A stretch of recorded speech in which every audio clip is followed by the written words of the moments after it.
السلام علیکم۔ محمد اظہر صدیق اپنے یوٹیوب پروگرام کے ساتھ حاضر خدمت ہے۔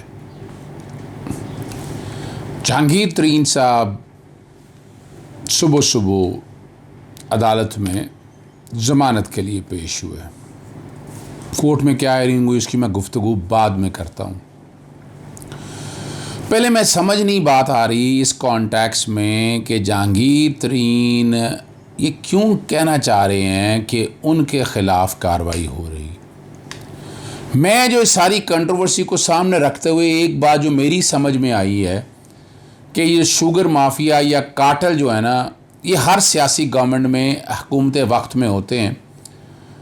اور یہاں بیٹھ کے انہوں نے آپس میں طے کر لیا ہے کہ جہانگیر ترین کو فرنٹ پہ رکھ کر شوگر ملوں کے خلاف کارروائی ساری ختم کرا دی جائے۔ اور اب جو نقطہ نظر سمجھ آ رہا ہے وہ یہی سمجھ میں آ رہی ہے بات۔ ویسے تو میں نے آپ کے سامنے سندھ کے اندر جو شوگر ملوں کے خلاف کارروائی ہو رہی ہے، سٹا مافیا کے خلاف ہو رہی ہے، لاہور میں ہو رہی ہے، صرف جہانگیر ترین نہیں ہے، باقی لوگ بھی ہیں، لیکن اب یہ سارا کچھ کیا ہو رہا ہے؟ ہمیشہ سے پاکستانی تاریخ میں شوگر مافیا یا شوگر انڈسٹری حکومتیں بنانے اور گرانے میں بڑا فعال کردار ادا کرتی اور تاریخ اس میں بھری ہوئی ہے۔ آپ بڑی آسانی سے ان چیزوں کو سمجھ سکتے ہیں، یہ کوئی اتنی بڑی راکٹ سائنس ہے نہیں۔ سوال یہ ہے کہ یہ سارے معاملات کو مثال کے طور پر جہانگیر ترین یعنی اب ایف آئی آر ہوئی ہے، ایف آئی آر کو فیس کرنا چاہیے، بڑا اچھا کیس ہے، بڑی کمزور ایف آئی آر ہیں، اور میں واضح طور پر ابھی میں کہہ رہا ہوں، میں تو پہلے دن سے کہہ رہا ہوں کہ یہ اس کارٹل نے، مافیا نے بڑی پلاننگ کے ساتھ یہ معاملہ سارا ایف آئی اے میں آ گیا تاکہ یہ آرام سے بچ سکے، اور اس میں ساری شوگر ملیں اکٹھی ہیں۔ کوئی یعنی مثال کے طور پر آپ دیکھیں یہاں کوئی بھی دوسرا آدمی بات نہیں کرے گا اس سارے مسئلے میں، اگر آپ دیکھیں گے ہر کوئی سارے معاملے میں اوائڈ کرے گا اس سارے ایشو میں۔ وجہ کیا ہے کہ اگر وہ شروع کر دیں تو پھر سیاسی باتیں کرنی ہوں گی نا۔ اب جہانگیر ترین کے بارے میں بھی باتیں بند ہوں گی، تمام سیاسی جماعتوں نے باتیں بند کرنا شروع کر دی ہیں، تو یہ جہانگیر ترین ان کے آپس میں ہواری جو ہیں ان کو یہ سوچنا پڑے گا۔ اور جہاں تک دیکھیں ان کا جو مطالبہ ہے اس سے میں اتفاق کرتا ہوں، وزیر اعظم عمران خان صاحب کو ان سے ملنا چاہیے، ملنے میں کوئی حرج نہیں ہے، انہیں بلا کر پوری لیگل ٹیم وہاں بٹھائیں، پورے ایکسپرٹیز بلائیں اور وہاں بیٹھ کر بتائیں، اور یہ گریوینسز ان کی میں نہیں سمجھتا کہ جائز ہیں۔ یا تو بتائیں نا کہ پورے پاکستان میں صرف جہانگیر ترین گروپ کے اگینسٹ یہ ایف آئی آریں ہوئی ہیں، پوری لسٹ شیئر کی آپ لوگوں کے ساتھ، کتنے گروپ اس میں انوالو ہیں، کتنے افراد اور کتنی شوگر ملے ہیں، تو یہ ساری ڈیٹیل آپ کے ساتھ ڈیٹیل میں ڈسکس کی ہے۔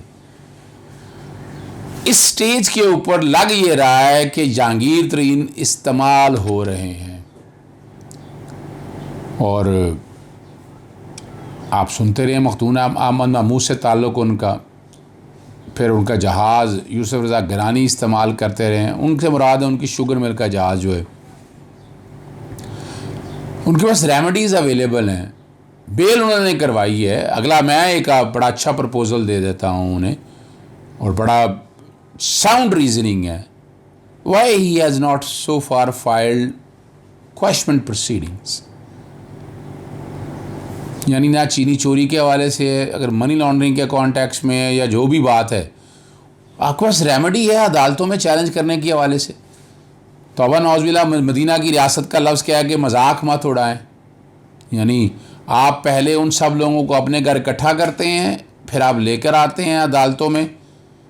تو لفظ تو آج جب میں میڈیا ٹاک ہو رہی تھی تو میں نے سنا وہ بلیک میلر کی آوازیں تک نکل گئیں،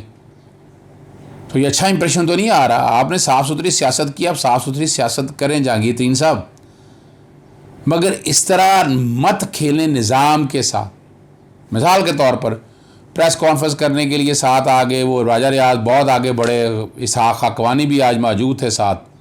اور جو باتیں کی، اور انہوں نے کیا کہا کہ ذرا لفظ سنیے گا کہ ملک میں انصاف ہے نہ ایمانداری ہے۔ اب انصاف کا الزام عدالتوں پہ آپ لگا رہے ہیں نا، ایمانداری کس پہ کہنا چاہ رہے ہیں؟ یعنی اگر احتساب کا نظام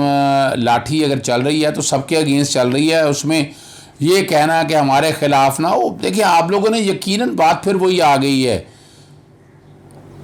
ٹیٹیاں لگی ہیں، منی لانڈرنگ ہوئی ہے، پیسہ فیٹف میں ہم جو پھنسے پڑے ہیں اس کی one of the main reason یہی ہے کہ پیسہ یہاں سے باہر جاتا ہے، باہر سے ٹیٹیاں لگ کے آتی ہیں اور اس طرح یہ پیسہ کئی جگہ استعمال ہوتا ہے، اور یہ ہم دیکھ چکے ہیں سارے معاملے کو،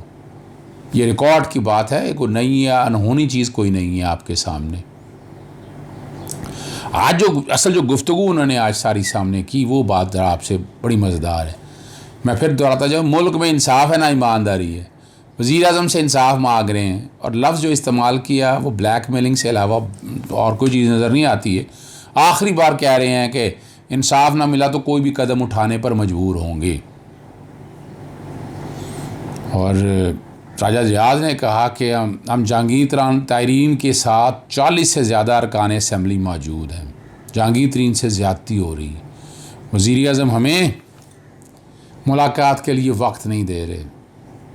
اور یہ بھی کہا انہوں نے کہ ہم اپنے کپتان وزیر اعظم سے جہانگیر ترین سے ہونے والی زیادتی پر انصاف مانگتے ہیں،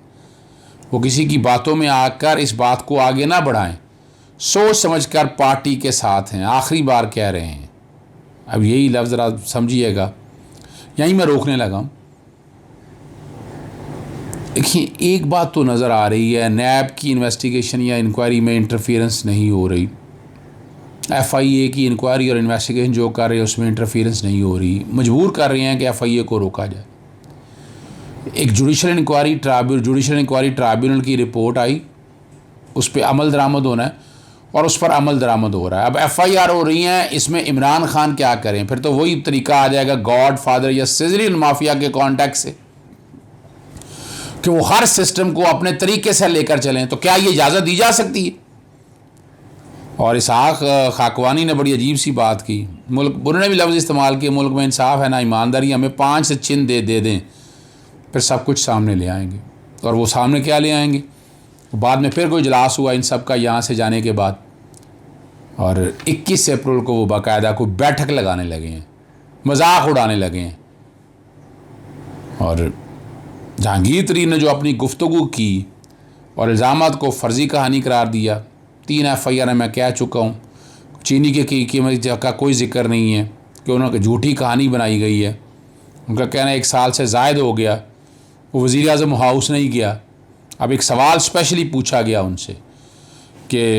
اسد عمر، شاہ محمود قریشی، اعظم خان جو سیکٹری ہیں اور شہزاد اکرم میں کون سا ان کے خلاف سازش کر رہا ہے، اس پر انہوں نے جواب دیا ان کے علم میں نہیں ہے۔ اور جہانگیر ترین نے اپنی ہسٹری بتائی کہ وہ پہلے کاشتکار تھے، پھر بزنس شروع کیا، اس کے بعد سیاست میں آئے، اور ان کا بزنس میں ایک نام ہے، جس مرضی بزنس مین سے پوچھ لے آپ کو بتائے گا جہانگیر ترین اگر ایماندار نہیں ہے تو دنیا کا کوئی ایماندار نہیں ہے۔ دیکھیں tax evasion, tax avoidance, tax evasion is a crime, tax avoidance not a crime, اور وہ کہہ یہ رہی ہیں 8 سے 10 سال پرانے معاملات کی ایف آئی آر درج کی ہیں، انکم ٹیکس دیتے ہیں، مالی معاملات شفاف ہیں، بے بنیاد الزام لگائے ہیں، ساکھ متاثر کرنے کی کوشش کی اور وہ سرخرو ہوں گے، ایس سی سی پی سے معاملات کرنے کو کہا۔ کمیشن کی رپورٹ پڑھ لیں، اگر ٹرائبیونل کی اگر رپورٹ پڑھ لیں تو انہوں نے واضح طور پر طریقہ کار دیا ہے کہ ایس سی سی پی میں کیا جانا ہے، ایف بی آر میں کیا جانا ہے، نیب میں کیا جانا ہے، ایف آئی اے میں کیا جانا ہے، اور یہ سارے معاملے ادھر بھیجنے کی ضرورت نہیں تھی۔ آج بھی وزیر اعظم کو سوچنا چاہیے، وزیر اعظم صاحب کو سوچنا چاہیے سارے معاملے نیب میں لے کے جائے۔ اور میں ایک گزارش کرتا ہوں وزیر اعظم کو، عمران خان صاحب کو ان سے ملنے میں کوئی حرج نہیں ہے، اس پہ اگر کوئی پارلیمانی کمیٹی بنانی ہے وہ بھی بنا دیں، کوئی حرج نہیں ہے۔ باقی یہ معاملات قوم کے سامنے رکھیں، اگر ایک ایف آئی آر کی ڈیٹیل آپ نے ساری دی ہے لیکن ایک باقاعدہ پھر بتایا جائے۔ بینکنگ کوڈ وہ پیش ہوئے، 3 مئی تک توسیع ہوئی جہانگیر ترین کی، عدالتی دائرہ خاص جورسڈکشن بینکنگ کوڈ کی ہے یا سیشن کوڈ کی، اینٹی منی لانڈرنگ کے حوالے سے یہ بات ہے، اور جیسے جو جج ہے نا امیر خان نے کیس کی سماعت کی، آئندہ تاریخ پر وہ دائرہ کار کے بارے میں بحث کریں۔ فیصلہ یہ ہونا ہے کہ یہ کیس بینکنگ کورٹ میں چلے گا یا سیشن کورٹ میں چلے گا۔ آپ یہاں سے چیزوں کو آپ سمجھ سکتے ہیں، اس سارے معاملے کو۔ Ball is in the court of a prime minister, نہیں تو ان کے باقی لوگ سارے بیٹھ کر اس سارے مسئلے میں اس کو کلیئر کریں. اور جہانگیر کے کوئی تحفظات ہیں، عدالتی راستہ ان کے پاس موجود ہے، جیسے میں نے بتا دیا کوائشمنٹ کی لے جائیں، مگر اس طرح مت کریں. آپ اس طرح آپ بلیک میلر کے طور پر ثابت ہو رہے ہیں، بلیک میلر گروہ کے طور پر سامنے آ رہے ہیں. اچھا کیس ہے آپ کا، آپ عدالتوں میں لڑیں اور سارے مسئلے کو اس کے مطابق ہینڈل کریں. اجازت دیجیے گا. السلام علیکم. خدا حافظ. پاکستان زندہ باد.